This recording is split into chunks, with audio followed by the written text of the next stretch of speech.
I did what they called in-betweening. Didn't know about animation, because animators, they have to do 24 pictures for every second of film. This was way before video. This was film. And so the artist who was doing this was a wonderful animator who actually had worked for Disney, but he got fired in the 50s because he was part of the union organizing. I don't know how many of you know that Disney really tried, was terrible to his workers, and used all of their talent and creativity. And when workers tried to organize, what they did was basically fire people. So here he was from LA, and he was working in Chattanooga, Tennessee, where I grew up, and I got to know him. His name was Hal Walker. And he invented Felix the cat. How many people are old enough to remember Felix the cat? That was his claim to fame, and he's even mentioned in some of the books about Felix the cat, about having invented Felix the cat.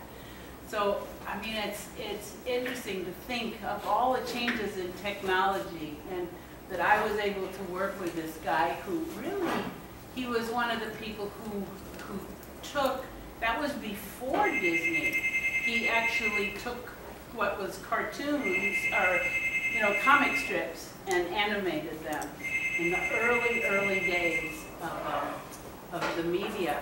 So what I did was, he would draw, say, when you do animation, if you have 24 frames, so it's suppose somebody's waving. The hand is here and the hand is up here.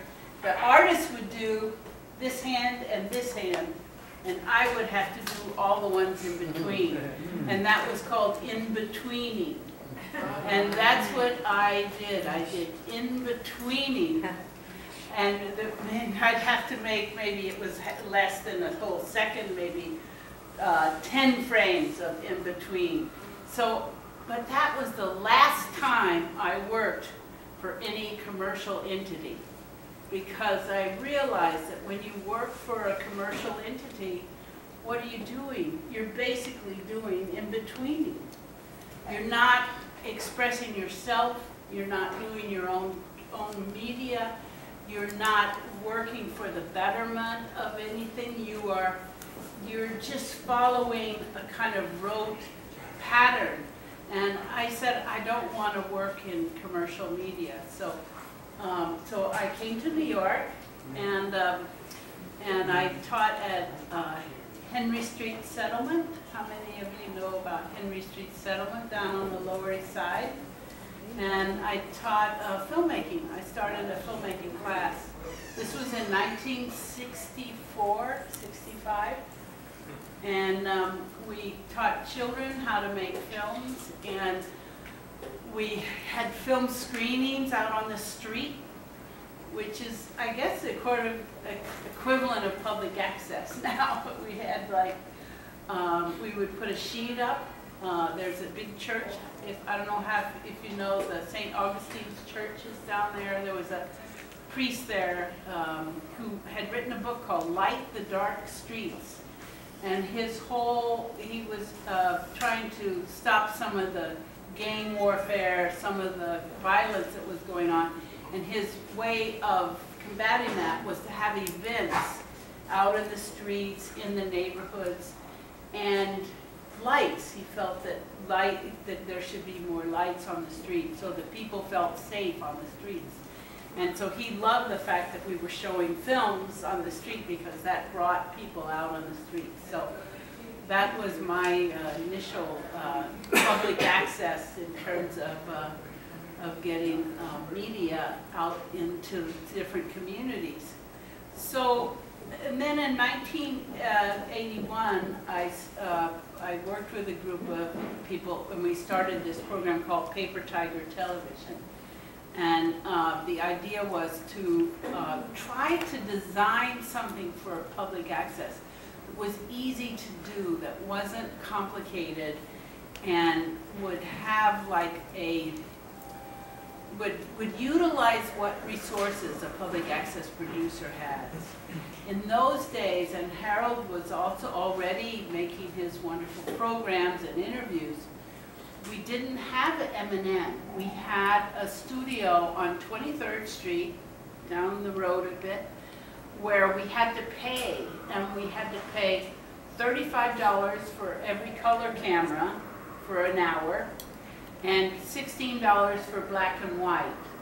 So we used to use 2 cameras, but every time we would switch from black and white to color, we'd get a big glitch. So we had to, they went out on the air live, but the idea was to work with people who could talk, similar to Harold, where he uses the people who are interesting to hear, who have something to share with people to talk, and so that's what we did. But we tried to make it look, rather than have like a curtain or a plastic plant next to you, we tried to have it like handmade. So we made these backdrops that are very, very beautiful. So we painted them, which I had learned from the Bread and Puppet Theater. How many of you have ever heard of the Bread and Puppet Theater? They do a lot of street theater, so we tried to have props and things that were very easy to put up because we only had a half an hour. We had a half hour to set up, and then we went on the air in a half an hour. So I know that a lot of you have had to hurry in the studios at M&N. But the idea was to try to really encourage people to use public access, because in those days there weren't that many people using public access. So, and then one thing we did was we realized that there are places around the country that have beautiful studios and equipment that people can get for free. They don't have to pay the $35. So we went on a campaign to get public access studios, and that's how M&N would not be there except for Paper Tiger and another organization called Fairness and Accuracy in Reporting. They do a magazine called Extra. Have you ever seen that? But it's they do a lot of critique of the media, and they realized that there were people in FAIR that we needed to have some kind of a better situation. And the thing was, there had been, because there's a state law that says 5% of the money that the cable company makes, 5% has to go to as payment for the rights of way, for being able to go under the streets and use the telephone poles. So that money, actually what we found out, that money had been accumulating and nobody was using it. So that, I think it totaled up to be about $17 million. And that was the money that actually bought the land where the studio at M&N. There was a building there, but they totally redid it. So that's how we have M&N. And there have been like several directors, and one of the people who was the first interim president of M&N, or the director, was Diana Augusta, and she was she had originally been the first employee of Paper Tiger. So, and I've talked to her a lot, and she's very distressed about some of the things that are going on. You know, when she heard that the studios were actually being rented out commercially. Now that is not, they did not see that as something that should happen. And the other thing is, there was always a very big emphasis on having outreach and education, and particularly outreach to youth too. And now what we've seen lately is that the youth channel, which at one point had 13 employees, there's no one working for the youth channel right now. They've made it very difficult with the move. They've supposedly moved to the Barrios Station firehouse. But it just seems to me that we producers need to talk about what we want and how we can make it better, and how to strategize. And to me, the first thing is, this is a community station. Public access around the country cannot exist without the real the efforts and the involvement of the producers and the community groups. And it seems to me that when we tried to go to a board meeting to see what was going on, we were told that the board meetings are closed. Now, in the M&N bylaws, which actually I meant to print out, but I couldn't bring them. It's there, and I can send it. If you, this card here has my email, and if you will email me, I will send you a copy of the M&N bylaws, because they don't even put them on the website, which they should. Other public access entities put the bylaws on the website. In fact, they don't even list the staff on the website. You can't, or the board members. So, and partly, I think one of the reasons they haven't listed the board members is that they're short. They're supposed, they can have up to 19 board members. And I think right now they only have seven or eight. So one of the things that we are proposing to do, a group of us have gotten together and we're trying to figure out ways to kind of bring M&N back to the hopes and the dreams that we had for it. And one of them was to make sure that the board represents the people who are making, who are the producers, but also the different community groups and the different neighborhoods that are in there, and the diversity of the city. Right now there's one African American on there, but there's no Latino, there's no one from Asia, and there really needs to be representation from the various communities. Also, the other thing you can see, one, is that there's no, the literature that you get when you go and you ask for the rules and regulations, I don't know how many of you have tried to do that, but they're not, in a lot of other access centers, they're in different languages, in Creole, in Spanish, in Urdu, in different languages, actually Hmong in Minnesota, they write it in Hmong language because there are many Hmong who use the public access. And if you go in there now and if you're a Spanish-speaking person, there's no way you can actually have access to the rules and regulations. So that's one thing that I think they need to do right away. In fact, if it's very out of date, the rules that they have right now. There's no acknowledgement of the different changes in equipment and things.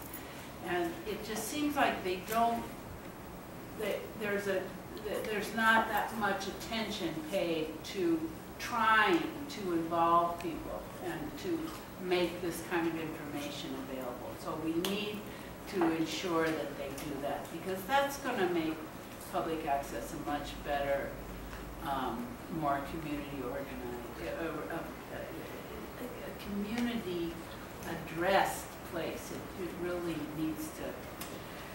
So, in December we found there was a board meeting, and a group of us went and to try to go to the board meeting, and we were told that the board meetings were closed, even though the bylaws say that the board meetings have to be open and that they have to announce it on the channels, and there was no announcement. The only people who knew about it were the members of the board themselves. So, and we went there. There were 7 of us, I think, and we went there, and they said you can't come in. It was at the firehouse, and they said that we said we had a copy of the bylaws, and we said, look, on the bylaws it says the board meetings are open to the public, and they should be announced. It says that in the bylaws. And they said, oh, well, we changed the bylaws. But when later we found out that at their meeting, which they went ahead and had that when we weren't allowed, it turns out that someone pointed out that the bylaws had not been changed. They did not change the bylaws, and that the bylaws were as written, that they should have let us in there. So the next meeting was in March, and we tried to go. But before we went, I wanted to be sure of this, because one of the things they said was, well, we're a private organization. It's a private 501c3, which is a nonprofit organization, and we don't have to, we're not really a public organization. Well, I contacted, there's an organization which you can read this, and I can also, if you email me, I'll give you the URL where you can get it. And it says that this is an advisory, and it said that there was a guy there, Bob Freeman, and he says that absolutely public access meetings have to be open to the public. They cannot kick you out, that it's open. And beyond that, they can also be videotaped. So, and these are legal opinions that are on the website. It's called the State Office of Open Government. And the guy there said, and I just talked to him again today, and he said, didn't you read the MNN's website? And I said, yeah. What do you mean? And he said, yeah, it says that MNN is there to promote the First Amendment.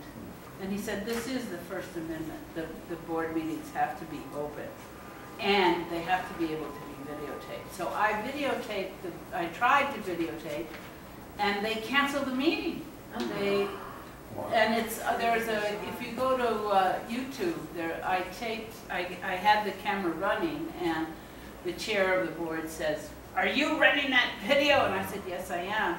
And they said, you cannot. And I said, well, I have an opinion from the Office of Open Government, and they said I can videotape it. And here's the legal opinion, and I gave them a copy of this. And he said, this meeting is adjourned. And they adjourned the meeting. And unfortunately, they had a makeup meeting, which they didn't tell me about, and they didn't announce. And that was at 8:30 in the morning, a couple of days later. But the next meeting is in June. And I just hope that all of you, and I will let you know, and we'll go through Harold's mailing list. Everyone should go to that meeting, because they cannot kick us out. And if we have to bring a lawyer along, we will bring a lawyer along. But the guy when I talked to him today, he said, what? He said they didn't let, because I hadn't talked to him since he had called me the day of the other meeting. He said, don't they understand that this is, well, they said they're private, but he said they are not private, because they are contracting with the city to provide this service, and that is a public service.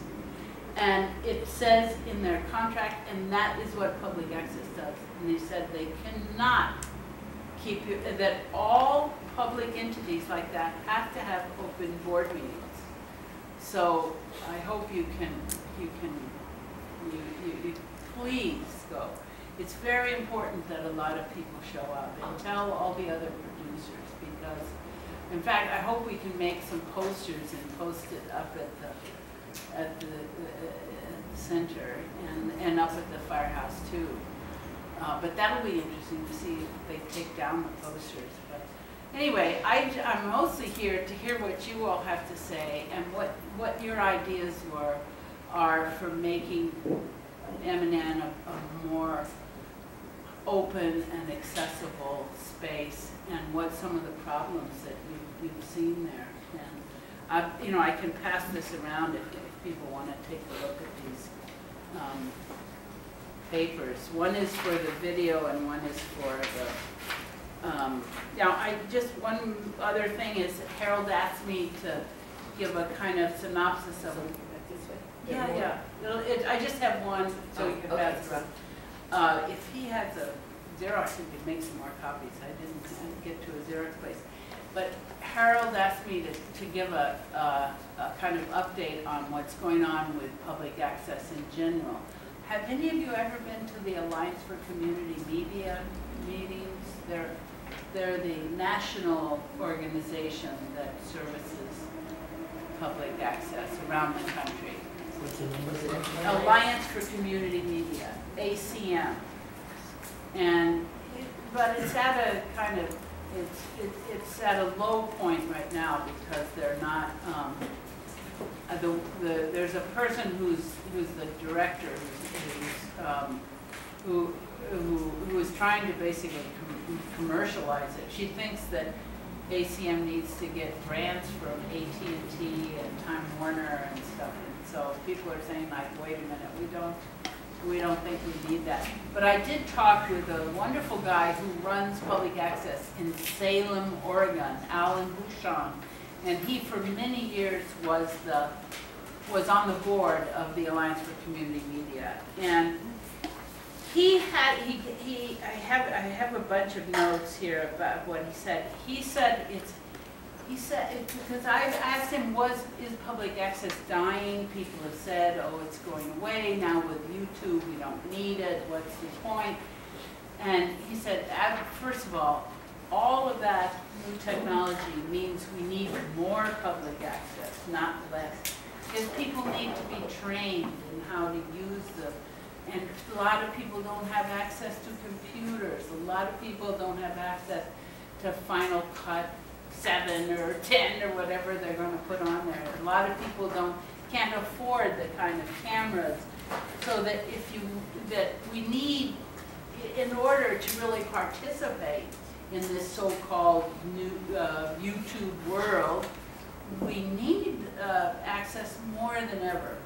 And so he says that there are people who understand that. And he said it's interesting, in his town, he said, which has a Republican government, and they have a very strong firefighters union. And he said they are cutting down 2 firehouses out of 13, I think, which is terrible that they're cutting firehouses. But he said they haven't talked about cutting the public access. And he thinks that there's so much pressure on the governments these days and on the economy that people are struggling. But he said people do value public access, and that they know that if they tried to cut down the public access, that there would be a huge protest, and the government doesn't want that. And even though the firemen also were protesting, he said the public access community is actually stronger, and that they cannot shut that down. He also said that in spite of a lot of the dire news you hear about public access, there's new places opening up, and there's Philadelphia just got a new station. Finally, after all these years, they didn't have public access. So anyway, he said it's not as dire as you might think. And he said, this is very interesting, that there's talk about doing a new Communications Act. Like the first Communication Act was in 1929. And then there was a kind of rewrite in the mid-'80s. But this will be the first time that people take an overview. And that public access is the only thing that is doing local news. Really, there's, you know, of course in New York City we have Channel 1 and we have the government channels, but it's the only way that local people have to express themselves. And he said that he feels that now there's an understanding that that's important. And therefore, when there is a new Telecommunications Act, that it's very important for public access people to organize and to propose ways and to show examples of good access and how different people are using access, you know, even from like yoga classes, you know, or you know, the kinds of information that Herald provides. And I don't really know all of your programs, but I think, you know, I'd like to hear what you do and what you think is important and how we can make this better and keep it going. And we can make it much stronger, and it can be, it's so important. And somebody like this guy, Alan Bouchon, he's in Salem, Oregon. I mean, it's like the center of the town. It's the only place that people kind of come together to work together. And it's a very important community endeavor. And it's with the corporatization and the 1% and the kind of difficulties, economic difficulties we have, he feels that especially now it's important that we have public access and that we make it stronger and that we figure out ways to make it more participatory. You know, I mean, I don't think we have to have a mic check at the board meeting, but we should all be there. We should have, there should be a space at every board meeting that people can talk about what the situation is, because the board members, they don't have a clue. I mean, I tell you, and Howard's not here, I was shocked when I was speaking with two of the board members, both of whom I knew from before, and I said that I was going to be, this was a couple of years ago, I said I was going to be on Harold's program, and they said, who's Harold? Now, how can they be the board of public access, and they don't even watch the channel? They don't. Their minds are, like, one of them is you know, involved with Tribeca Film Festival. One is involved with the women in film and television. There's people involved with Columbia University. But who is Harold Channer? They don't know. They don't really understand the kinds of programming. They don't care about it. They see it as a resource that they want to use for other purposes. That's what I'm afraid of. And we've got to keep it so it's not commercial, so it's not in-betweening. Like, you know, we've got to have that space. So anyway, I'm going to shut up, and I want you all to tell me, or we can talk to each other about the whole situation. Yes, Josh? Well, you know, you started in Tennessee, and I want you to know that another person started in Tennessee, at the University of Tennessee, Oprah. She was a student at the University of Tennessee, and the first thing she did, she was part of a play called Victims of the Zeitgeist, and she played the part of Coretta Scott King, you know, when Dr. King was struggling to bring about the civil rights, voting, and all of that stuff. She played Coretta Scott King, and she got very favorable reviews in the Tennessee press.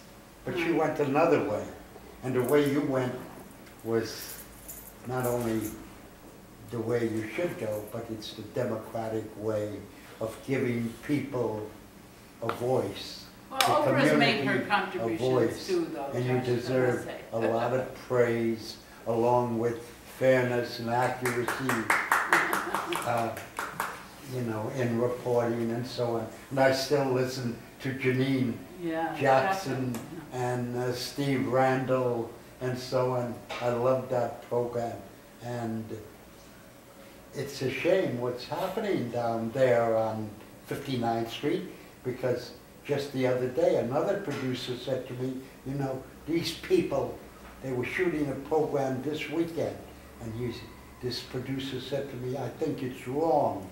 First of all, they're here, they're actually making money on something else, and they're bringing their partners in here to shoot public access, and that should not be allowed. You know, my friend, in fact, my friend Arthur English shared that information with me. He said he was very upset that So it was a commercial people shoot? are showing up there and making money on those facilities, using them to make Yeah. money and so on. So that, and every one of us in this room has had issues.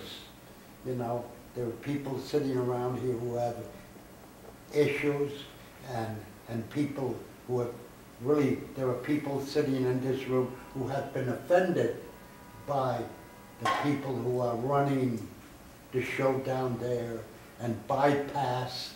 I mean, there's one young lady below me, behind me, who had a terrible time in getting to work on the Express Studio, being trained on it.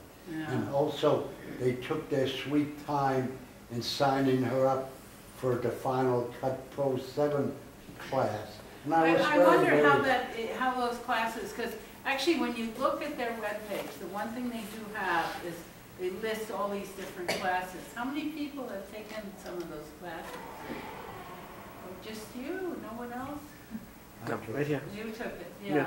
But is it hard to get in? Is that like a, well, and how many people are in each class? they have about, I think Devora has usually about no more than 7 or 8 people in a class.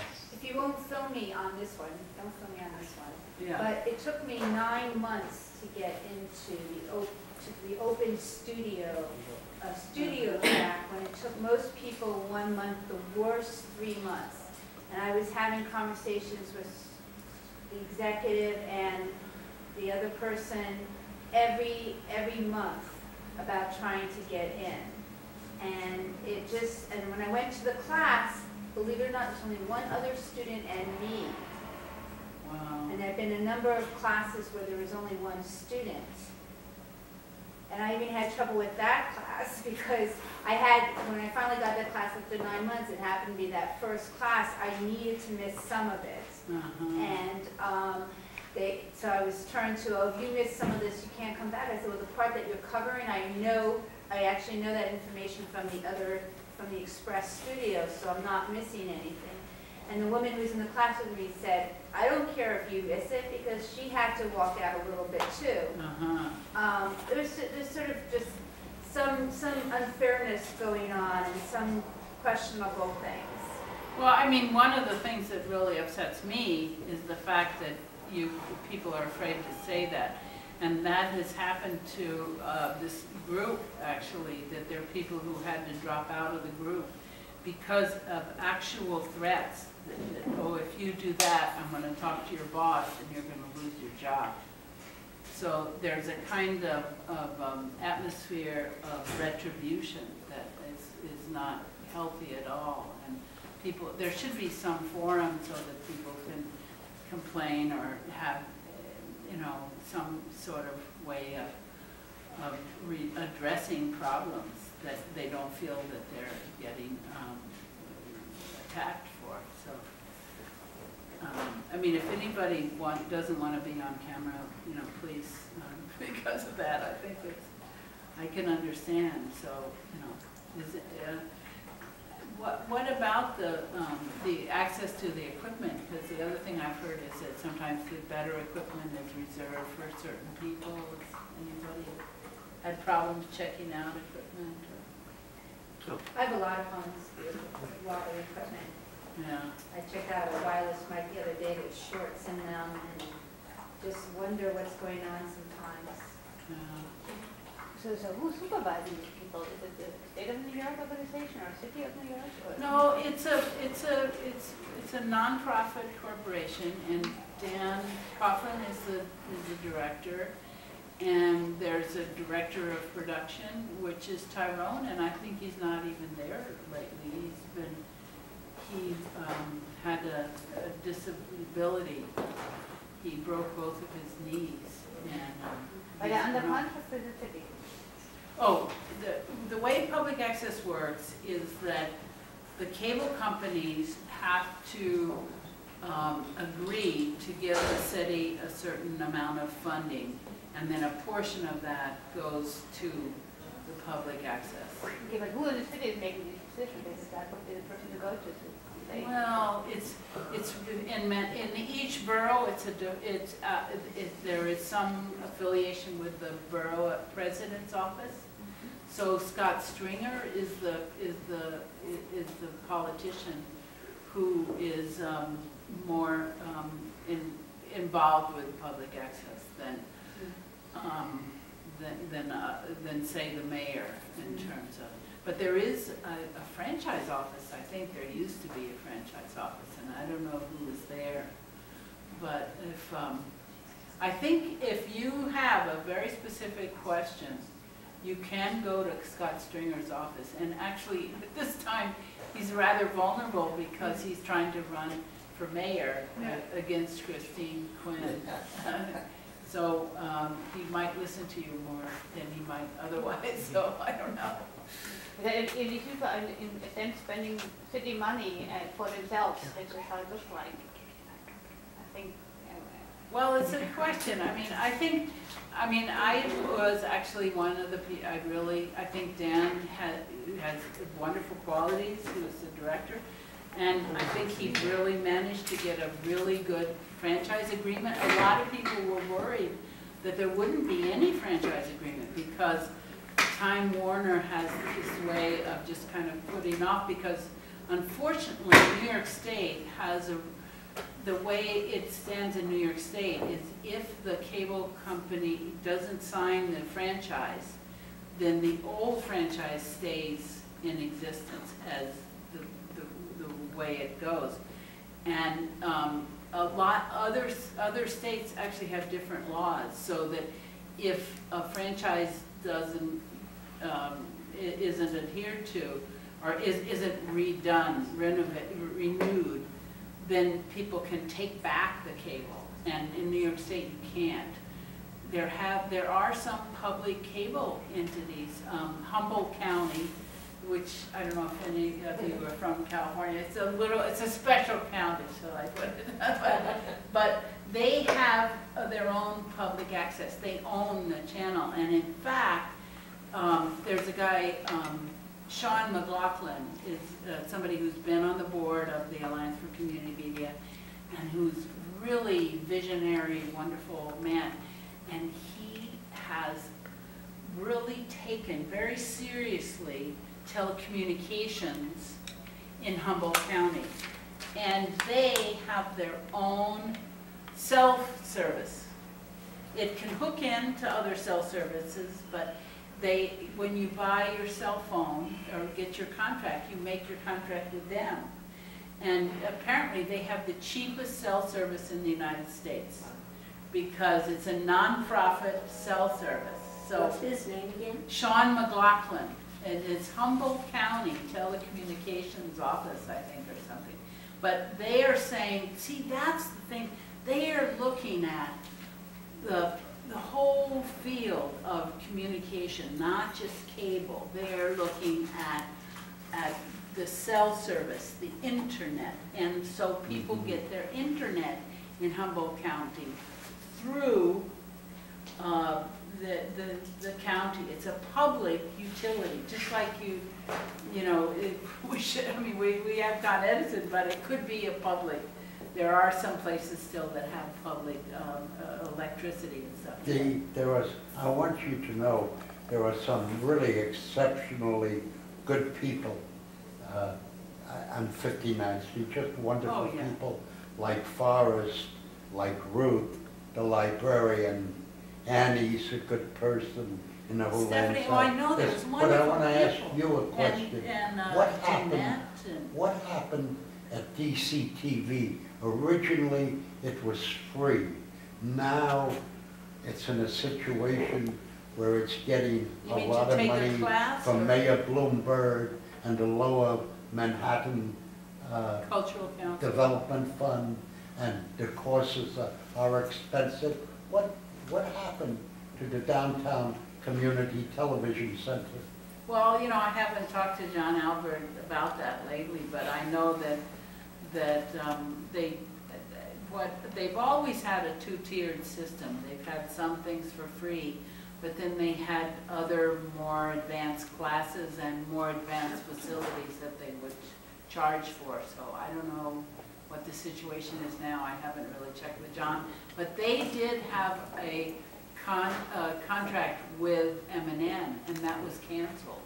And I don't know why that was canceled, but actually the original franchise for cable in Manhattan was that there was supposed to be what they called an injection point or a satellite studio in every school board, in every community board district, not school board, but community board district. They were supposed to. And that's why, I don't know if any of you ever met Cliff Frazier. He was an African-American who actually set up one in Harlem. And John Albert had one at DCTV. And there was another one at the Automation House, actually.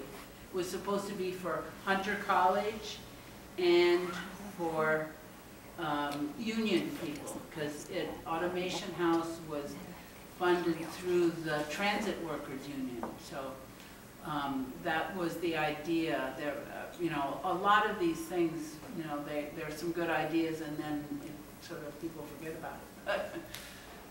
But that's why there is, I mean, it's good that they have the East Harlem Firehouse, which is beautiful. I don't know if any of you have been over there to the firehouse on 104th Street, but it's really a beautiful, it's been renovated in a beautiful way, and I must give Dan credit for that. I think he was a good, you know, contractor.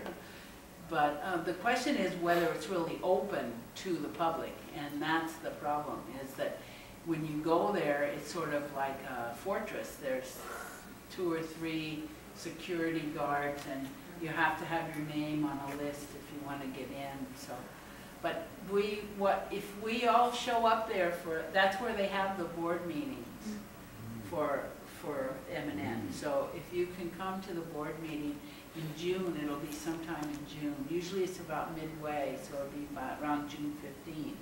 Yes? The picture you're painting sounds very covert, you know, of the The board. what? Sort of covert, like the board, the picture that you're painting of the board makes it sound sort of covert, like there's just stuff going on that shouldn't be. Do you know who handles the money?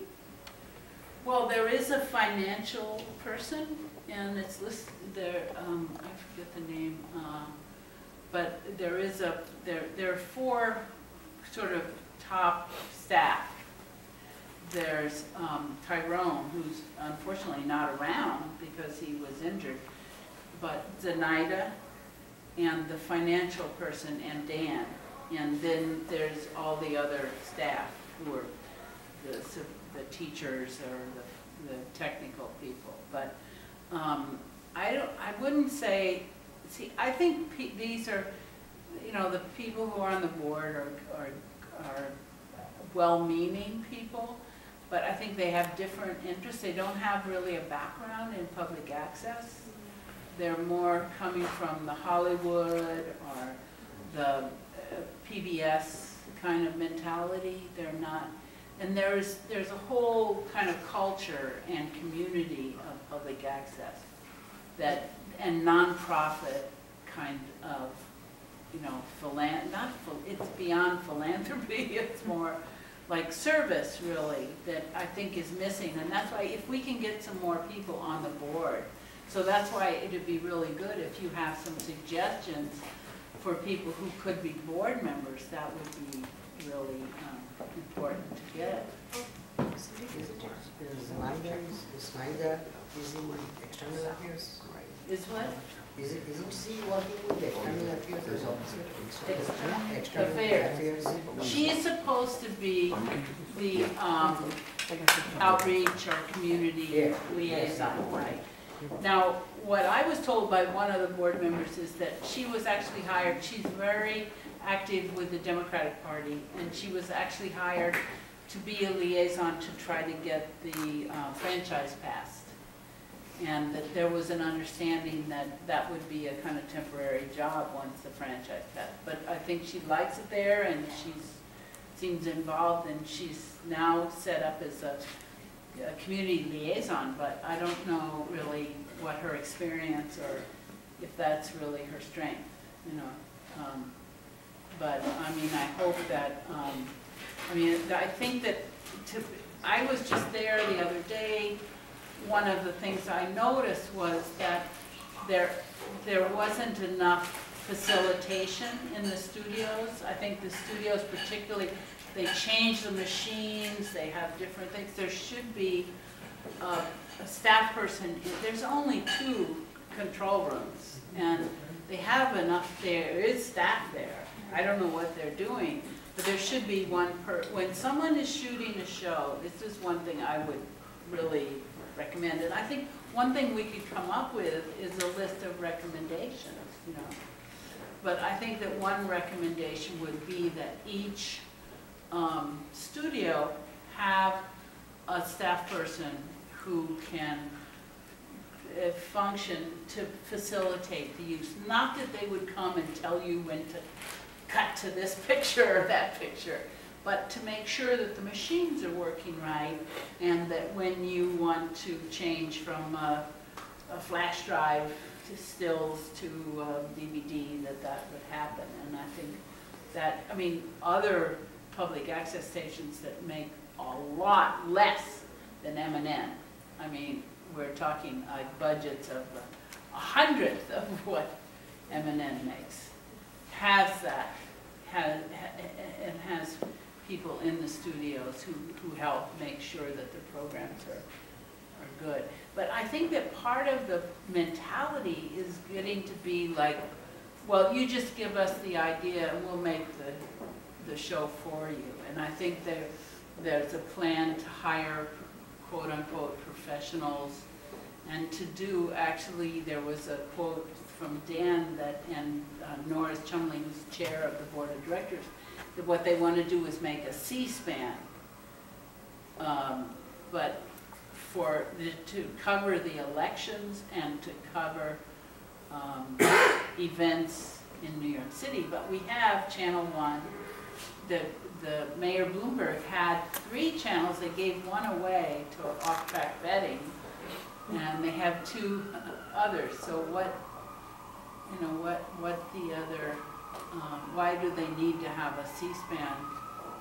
And is that really the role of public access? And I mean, I don't have any problem with C-SPAN, but if there is a limited amount of funds and studio time, to have that go to support a whole new initiative, that's to me very problematic.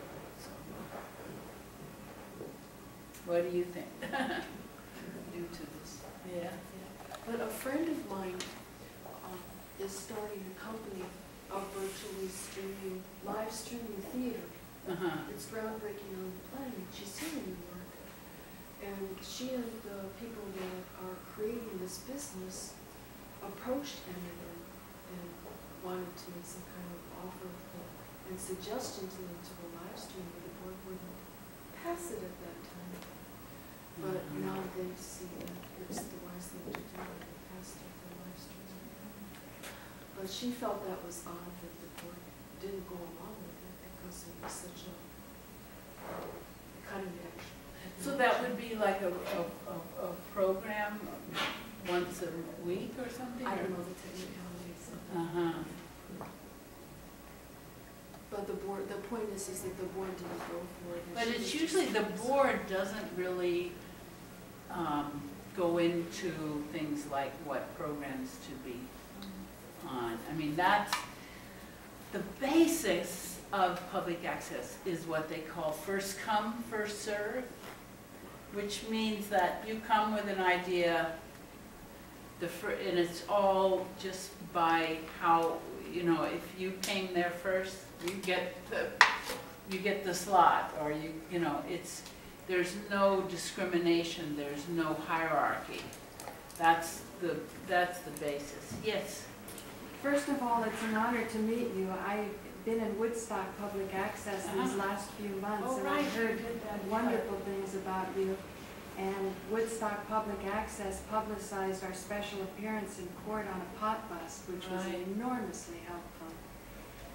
I was just wondering if you could address something that really troubles me. Tomorrow, all of MNN1 is shut down. It's shut down because of these special events. Now, on the surface, that seems to be really nice.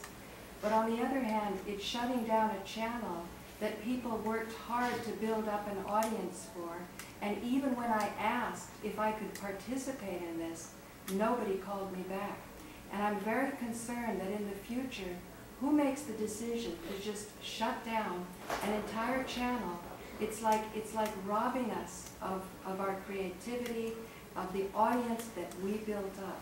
I understand what you mean about first come and first serve, but I'm saying it's also not right to just grab it away. I'm having problems with YouTube. They're saying that I have copyright infringements. I do not have copyright infringements. After 4 years and almost 4 million hits, I'm restricted to 15 minutes. Also at MNN, for no logical reason I can understand, nice new computers have a feature where you can take a DVD that you've just produced in the control room, put it into the computer, and very quickly you can get it up. For some reason, this has been disabled.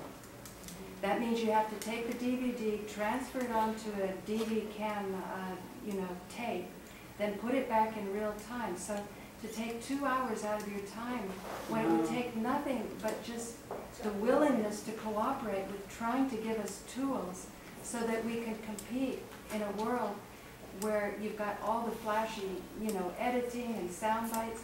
We have real content and we have an urgent message.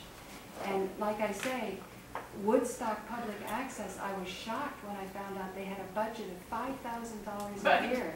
And yet what they are turning out, and the camaraderie and the community and the way people are helping me, a relative newcomer, it's extraordinary. And yet I go to MNN, and for no logical reason, and I have complained about it for months now. And we aren't paid, and we're declining with the economy. At one time, I know what you're talking about with public utilities commissions. At one time, I made $5 million in Kentucky to put up a cellular telephone station. At that time, the scariest thing we had to do was to meet the requirements of the Public Utilities Commission. And there's so much evidence that Public Utilities Commission is practically non-existent today. So I know these deep issues, and my fervent hope is that people like yourself, I didn't even know that there were people like me around. I didn't even know it was possible for a nobody like myself to even think about being a board member. Yeah, okay. Nobody had ever suggested to ask for input. I thought my input was not welcome. See, that's the atmosphere. That's I would what say, I'm I tolerant. feel that, and I mean, it Yeah. wouldn't even be there if it hadn't have been for a paper tiger, and then I go in there and I feel like I'm in a, 1%. Yeah, I also. But I think, in terms of, I just wanted to address the first thing you said, which is about the specials. And I must say, if I had a show that was going on Saturdays and Tuesdays, and somebody came and took my time, I'd be really pissed. But I think that it's unfortunate that if there was more of a better attitude at the station and people knew each other better, and that's up to us, we have to get to know each other more. They could have said that for the time that you're on, what time are you usually on? Well, I'm on every day at 12 noon, and See, I like have they should plenty of say shows. at 12 o'clock, they should have you come on and you should introduce, Yes, somehow so yes. that people see your Exactly. face and know that Exactly. you're not disappeared. Yes. And there's ways of working with So, that. like, there's And I think continuity. that really would have been a better way to do this than to just, Yeah. okay, we're taking the time and somebody else is doing it. Right. But, It's very scary because I'm dealing with some very sensitive issues. And yeah, 6 months from now, to think that just at the drop of a hat, somebody who I don't even know, but who I think perhaps it has to be through discovery and litigation. The people that you're describing, for sure they don't understand, the implications. And they're all, they're nice people. I love all the human beings, but there's some very scary forces that are swirling around, and I think can only be addressed by real people, not even by 501c3s that have this agenda or that agenda, just regular people. well, that's why I think there should be a big presence of the producers at the board meeting, because they don't have a clue who producers are. They don't watch the channel, they really don't. I can guarantee you that. I've been at it for many years, and I've kept my paperwork. It looks in the past, before the internet was competition, that they didn't want this program. I mean, and now I see that some policies have changed, and I can only guess that we're going towards commercialism, which, I don't have any problem with the competitive market, but there must be some way to ensure that the freest of speech is never jeopardized, that the most minority of voices must be heard. Otherwise, you're going to have 51% locking up 49%. Yeah. And that's enough for a police state. Well, it's definitely something, it's. I'm sorry I if also Wait, didn't know you should just, yeah, go ahead.